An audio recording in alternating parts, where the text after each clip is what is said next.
Let us enter into this hour of worship, this time and space dedicated to all that is most worthy in this life, the depths and the heights of it all. Let us give our undivided attention to what really matters, just for a short while. Come bringing all of who you are, all your busy thoughts and big emotions, your complications and your contradictions. Rest and quiet your weak, worn spirit, for you are here to touch again eternal springs of hope and renewal. Calm your hurried, harried pace and claim this precious chance to find perspective. For this hour, let the cares and the fretfulness, the worry be set aside and forgive yourself. You are so very worthy of moving on, of making new efforts, of trying again with each new day. And know that you are not alone in all of this. There is strength and caring support for you here. There is comfort and kindness if you but ask. You are part of this community if you so choose, and you can make it what you will. So let us join our hearts together this morning as we enter into this precious hour of worship.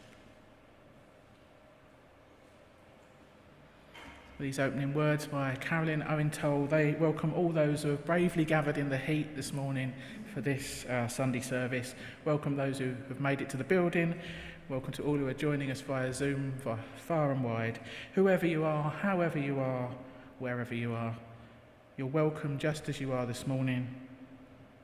For anyone who doesn't know me, my name is Jane Blackall and I'm Minister with Kensington Unitarians. In this morning's service, we're going to do something slightly different. We're going to pick up last week's heart and soul theme of contradictions. We'll be exploring the spiritual significance of embracing life's many contradictions, leaning into paradox, and attempting to get beyond the habit of either-or ways of thinking, to live in the spirit of both and. The theme of this service was originally inspired by a curious little aside in the autobiography of Richard Holloway, one-time Bishop of Edinburgh, who was in the end probably far too progressive for the church he was situated in. Holloway spoke of the parable of the two tunes. It was an idea borrowed from John Saxby. It's a metaphor for liberal religion. Apparently the composer, Charles Ives, discovered as a little boy that he could hear two different tunes in his head at the same time and follow them both faithfully in parallel. Holloway says this is what liberal religious people do.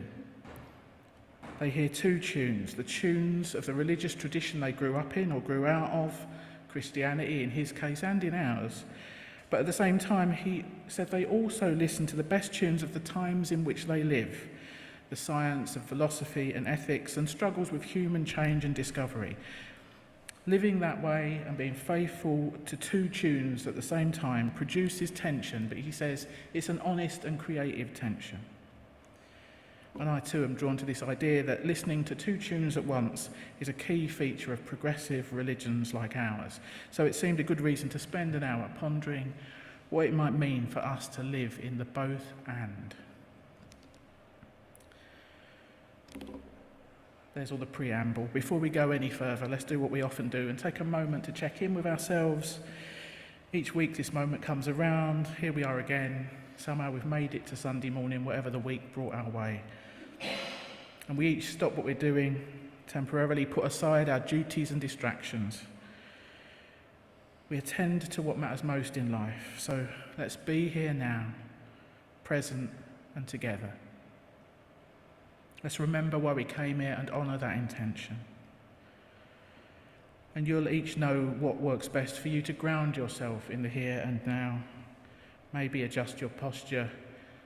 Maybe pay attention to your next breath.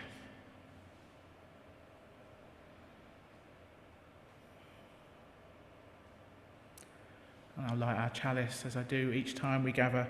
It's a simple ritual that connects us in solidarity with Unitarians and Unitarian Universalists the world over. And it reminds us of the proudly progressive religious tradition of which this gathering is part.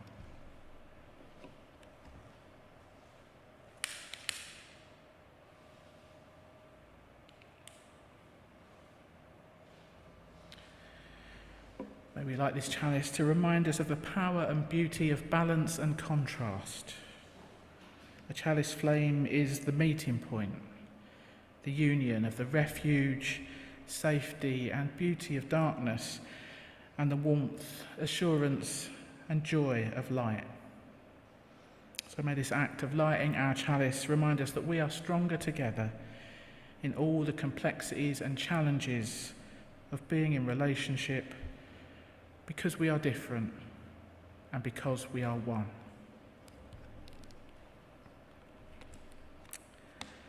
Time for us to sing now. Our first hymn is number 172 in your green book if you're in the church. For those joining via Zoom, the words will be up on screen as usual. Sing up as best you can and feel free to stand or sit as you prefer.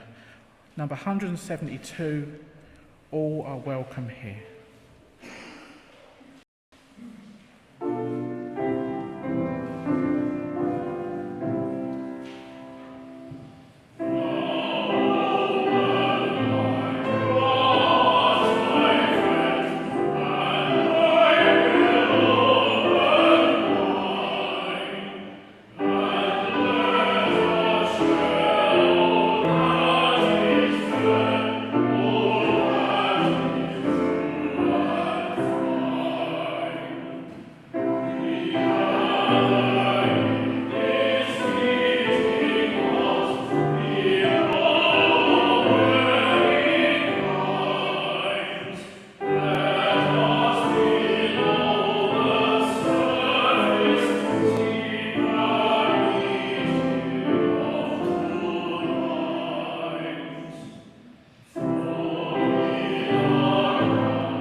So let's take all of those joys and concerns, both spoken and unspoken, into an extended time of prayer now, partly based on some words by Lynn Cox.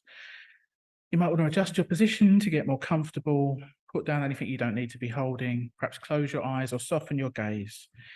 Perhaps there's a posture that helps you to feel more prayerful and centered. Whatever helps you get into the right state of body and mind for us to pray together and be fully present in this sacred time and space with ourselves, each other, and that which lies within us and beyond us.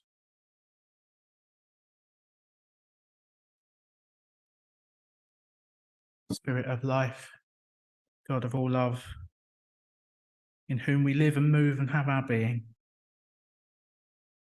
we turn our full attention to you, the light within and without, as we tune into the depths of this life and the greater wisdom to which and through which we are all intimately connected. Be with us now as we allow ourselves to drop into the silence and the stillness at the very center of our being.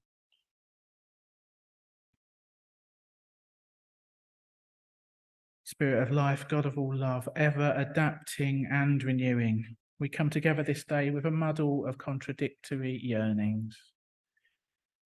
We yearn for stability, for even one moment of feeling like we know what's going on, for the ability to predict and prepare for what is coming next.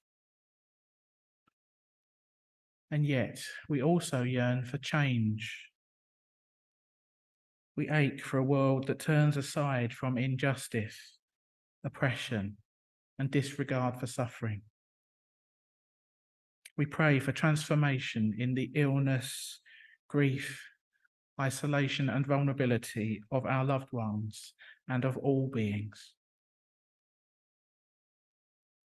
Cherish us in the eternal presence of love and encourage us on the path of growth. Help us become who we're called to be. Lead us to open pathways to deeper wisdom through respect, reconciliation, and compassion, owning and making amends for our own mistakes.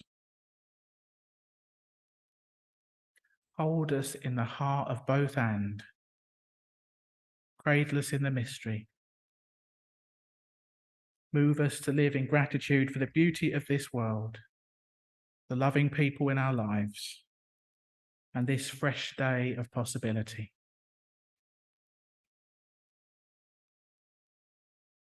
And in a few moments of quiet now, let us take some time to pray inwardly the prayers of our own hearts, calling to mind all those souls we know to be suffering this day, whether close to home or on the other side of the world. And let us hold all these sacred beings in the light of love.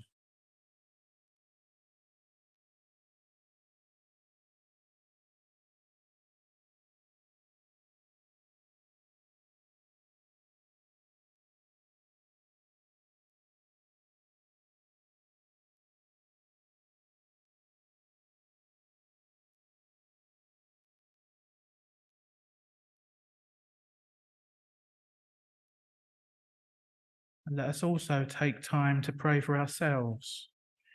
For we too are sacred beings who face our own daily struggles and muddle through life's ups and downs. So let's take a moment to reflect on our own lives and ask inwardly for what we most need this day, be it comfort or courage or guidance, what we need to flourish.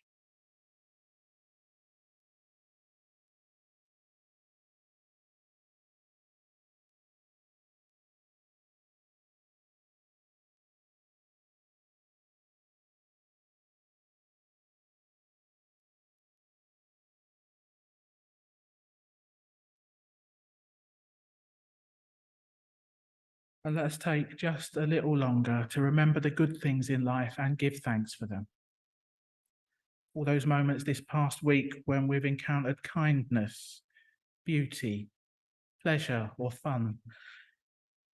And let us cultivate a spirit of gratitude as we recall all those moments that have lifted our spirits.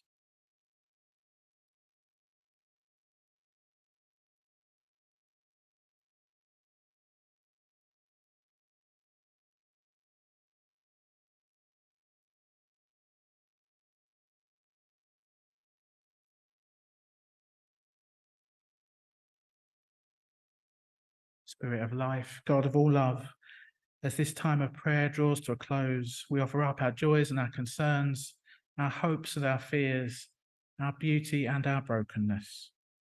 And we call on you for insight, healing, and renewal. As we look forward now to the coming week, help us to live well each day and be our best selves, using our unique gifts in the service of love, justice, and peace. Amen. Time to sing once again.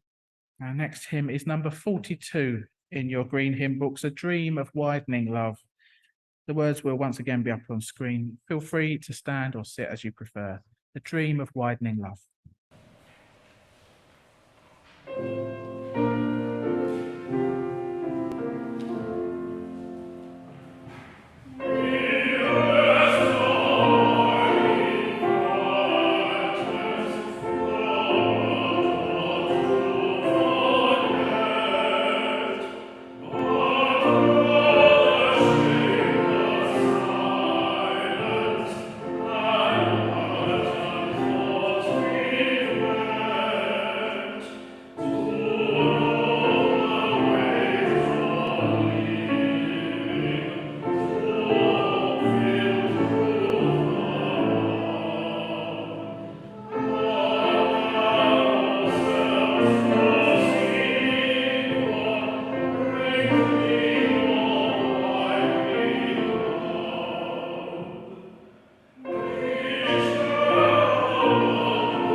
Beyond Either Or.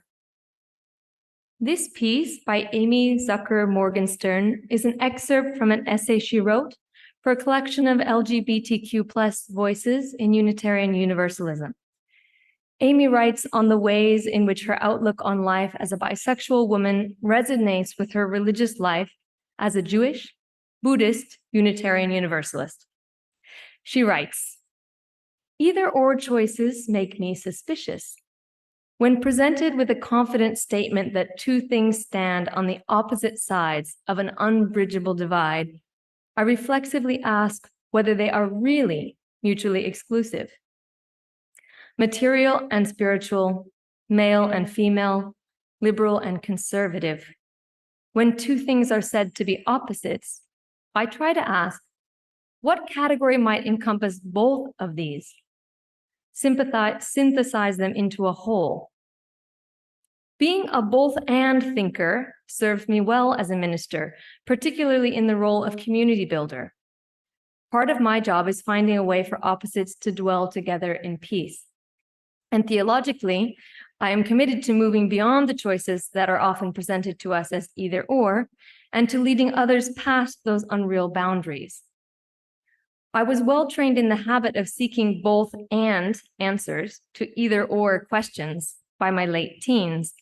So when I discovered around that time that the world was not divided into heterosexual and homosexual as I'd thought, but included many people who were romantically drawn to more than one gender, I already stood on a foundation that made the fact unsurprising, easy to accept, and ultimately attractive to apply to myself. The desire to go beyond either or also brought me to Unitarian Universalism and kept me here. I had been brought up Jewish, and the stories and rituals of that faith still meant a great deal to me, even when I started searching for something else. I had found great wisdom in Buddhism and embraced much of its teaching, but neither one of those traditions was quite the right home for my spirit. And then I went to my first UU congregation and discovered a place where I could be Jewish and Buddhist and this great new, to me, thing called Unitarian Universalist, and where no one would force me to choose just one. It was a religion that allowed room for each of us to keep adding new ideas, theologies, practices, and ethical perspectives, where the assumption that met such changes would not be, you can't do that, but let's see how that fits in. This was a both-and religion, one that had successfully challenged so many rules of society and theology and shown them to be illusions. As I learned more about my newly adopted religion, I felt more and more that this was a religion that thought the way I did, deliberately turning the false choices of either ors into the inclusivity of both ands. I'm not both and about everything.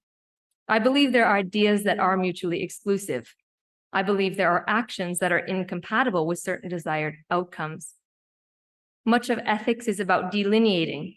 If you choose A, then B will necessarily be excluded. For example, we can't both maintain solidarity with the poor and promote an economic system that depends on keeping people in poverty. In short, there are limits to both andness. Yet the habit of thinking that seeks to rise above false either-or choices and give a more inclusive answer is one of the gifts we Unitarians have to offer the world.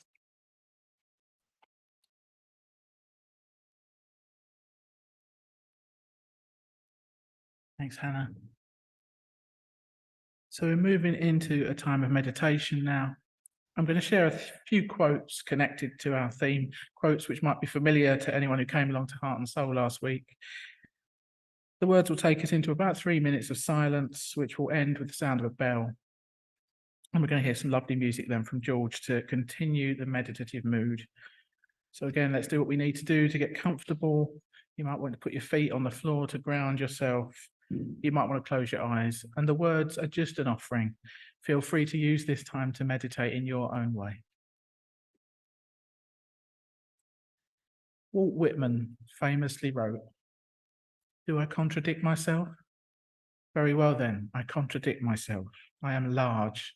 I contain multitudes." Czesław Miłosz wrote, "I've always regretted that I'm made of contradictions.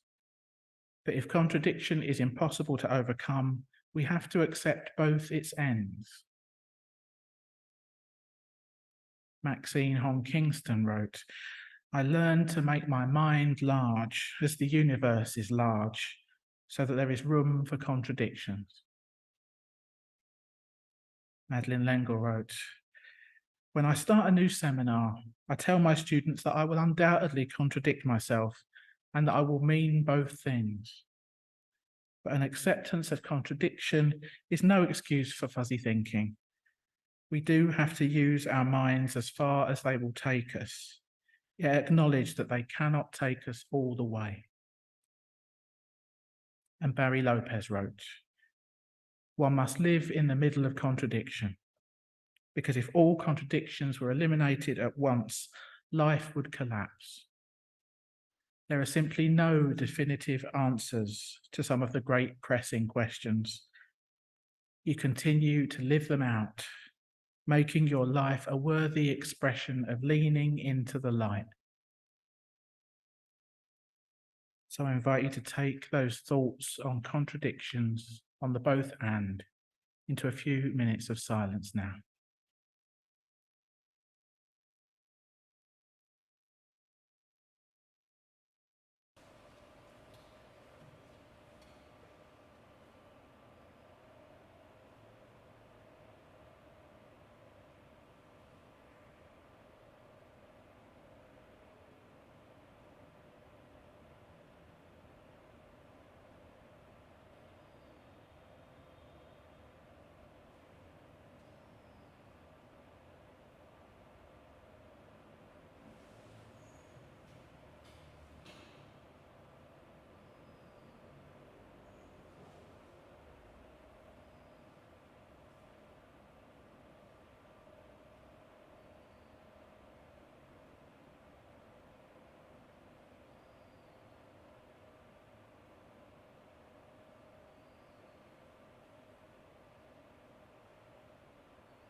It seems to me that we don't have to look very hard to find examples of either or thinking in the world around us. It sometimes seems to be the dominant mode of operation of this modern world, and it's a habit that I'm sure most of us fall into, at least some of the time.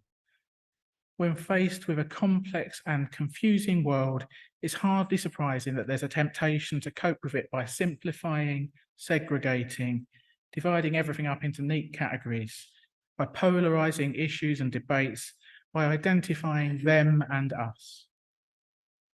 And it is very, very easy to find yourself dividing the world into goodies and baddies. This is a temptation I give into on a fairly regular basis as I think of certain politicians, their actions and attitudes.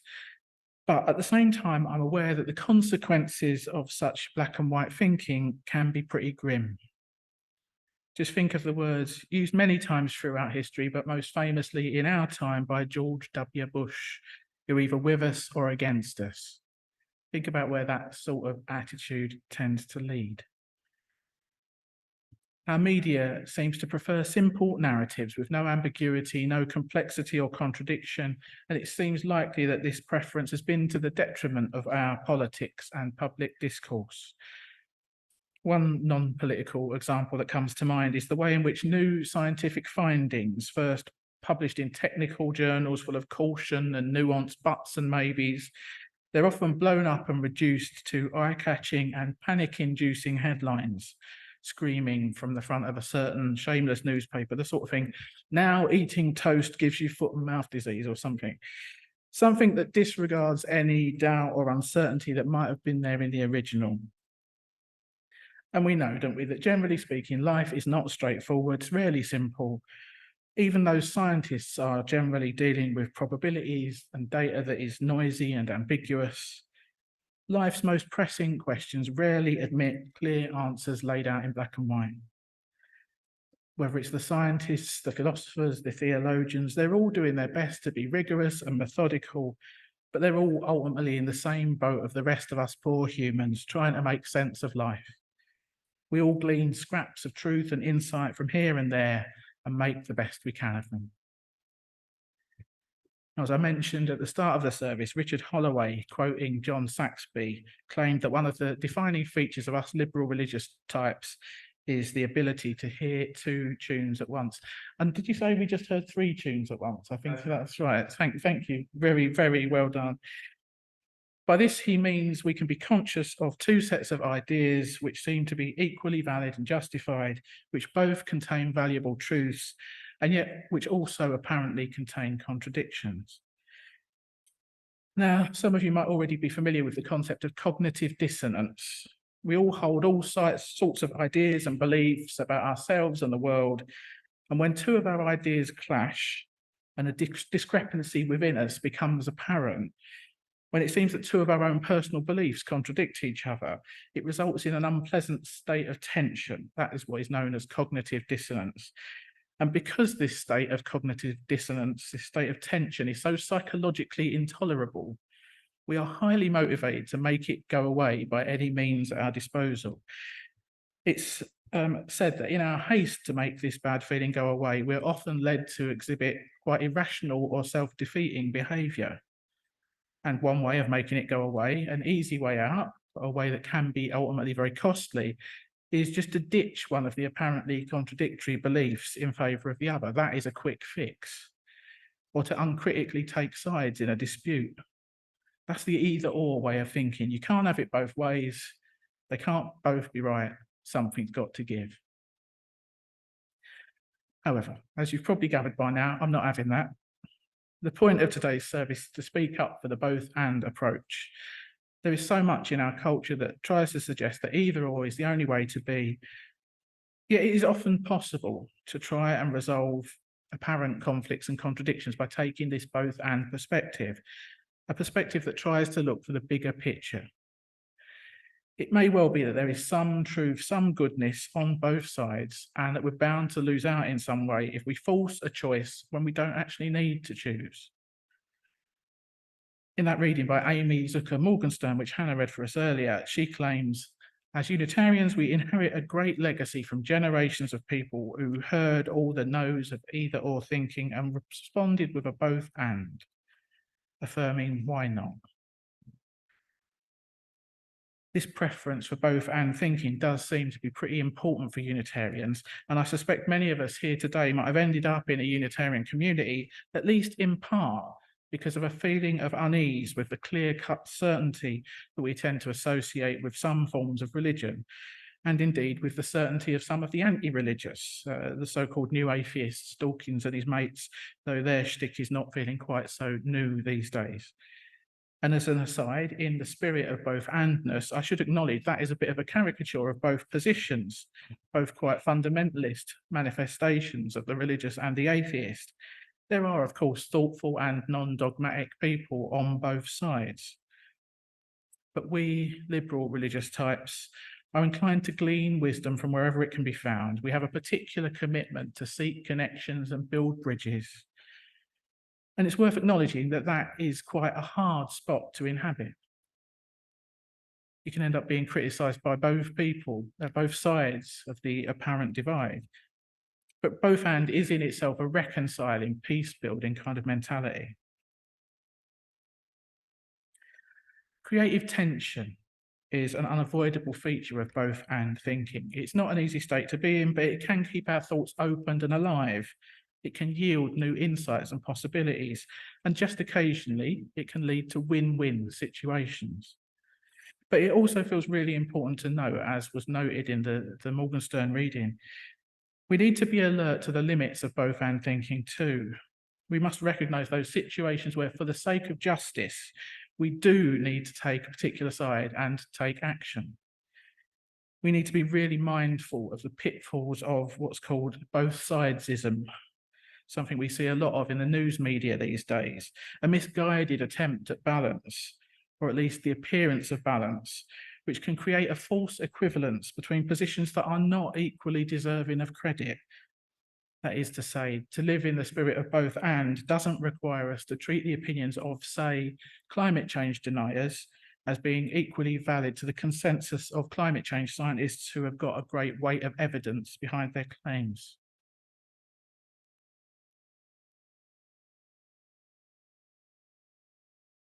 Now, the both and approach is not just about abstract ideas, political discourse, religious beliefs. It can be applied equally to our everyday experiences, our emotions, our identities. Let's think about some apparent contradictions we might experience in our emotional lives. We might love someone deeply and unreservedly, and yet in a moment we might find them utterly incomprehensible and exasperating. Both the love and the exasperation can coexist. And in my experience, they very, very frequently do.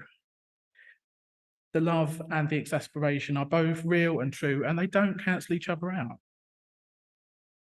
Or we might be in the midst of deep sadness and grief, and then experience an unexpected moment of hilarity at some absurd situation. Neither one denies the reality or the sincerity of the other. They can both coexist. Life's like that.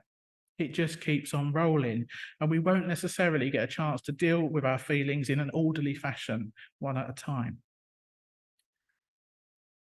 Whenever we're presented with an apparently binary choice in life, you can have this, or you can have that, you can be this or be that.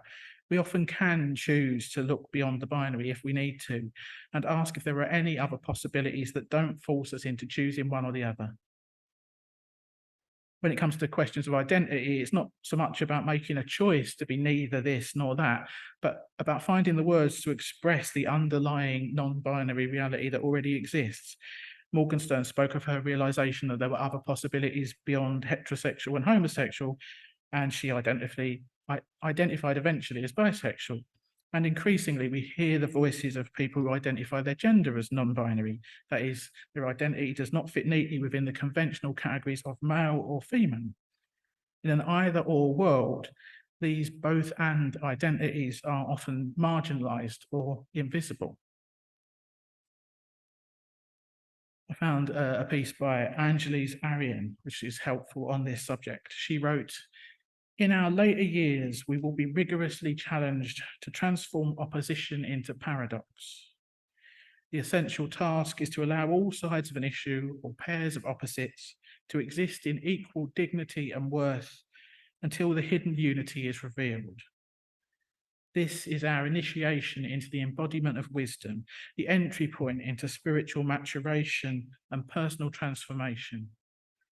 When we shift our perspective to look beyond dualities, opposites, and polarities, we can simultaneously consider many diverse options and possibilities. And in our later years, it becomes imperative to increase our capacity to hold creative tension, allowing far greater and more inclusive solutions and options to emerge. By befriending and strengthening our capacity to hold paradox, we can explore the realms of deep spiritual growth." Words by Angeles Arian. So where does that leave us?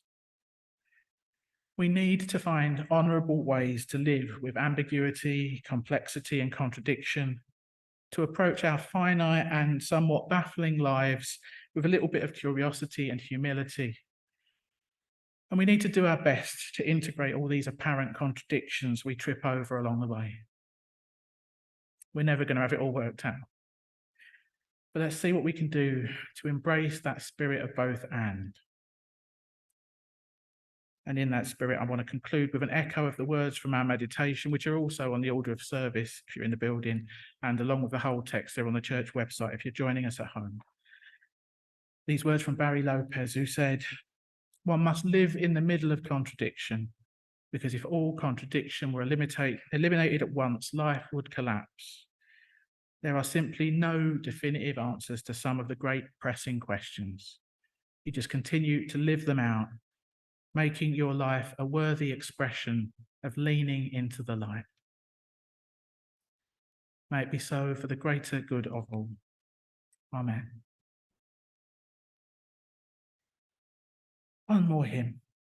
Our final hymn today is number 163 in the Green Books, "Those Who Seek Wisdom." And the words will be up on screen. Again, stand or sit as you prefer, for hymn number 163.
very stirring. Just a few announcements now then. Thank you to Janine for tech hosting and to Charlotte for co-hosting at home. Thanks to Hannah for reading and for greeting today. Thanks to George for lovely music, and again, thumbs up for doing your best to meet the theme, which was a quirky one. Thanks to Benj for supporting the singing, to Julia for doing coffee. Oh, she's already gone. For those of you who are here in person, please do stay afterwards for a cuppa and some raspberry Madeira cake, and also there's a big box of tomatoes. Please help yourself, I don't want to take any home. If you're online, please do hang on afterwards for a chat with Charlotte. We've got various small group activities that go on at church. Heart and Soul, our contemplative spiritual gathering, takes place twice a week online. I know I talk about it every week, but this is a really good way to get to know people more deeply. If you've not been to Heart and Soul before, it's never too late to join us. Send me an email if you want to sign up. There's one tonight at 7 o'clock and again on Friday. And this week's theme is confidence. We'll be back here at 10:30 next Sunday when I'll be leading our harvest service. If you grow your own veg and you've got a quirky parsnip or a giant marrow to bring, the more the merrier. We'll have a nice table display.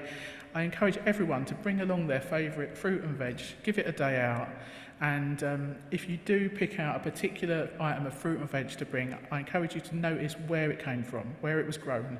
If that information is anywhere on a stick or on a shelf, where did it come from? I think that's it in terms of announcements. Everything's on the back of your order of service and in the Friday email. Please do sign up for our mailing list if you haven't already. That will keep you alert to what's going on. We very much have a life beyond Sunday morning, so I encourage you to keep in touch, look after each other, and do what you can to nurture supportive connections. So just time for our closing words and closing music. We walk this earth a brief moment in time. Amid our struggles and uncertainties, however great and small, let us continue to learn how to celebrate life in all its variety and contradiction.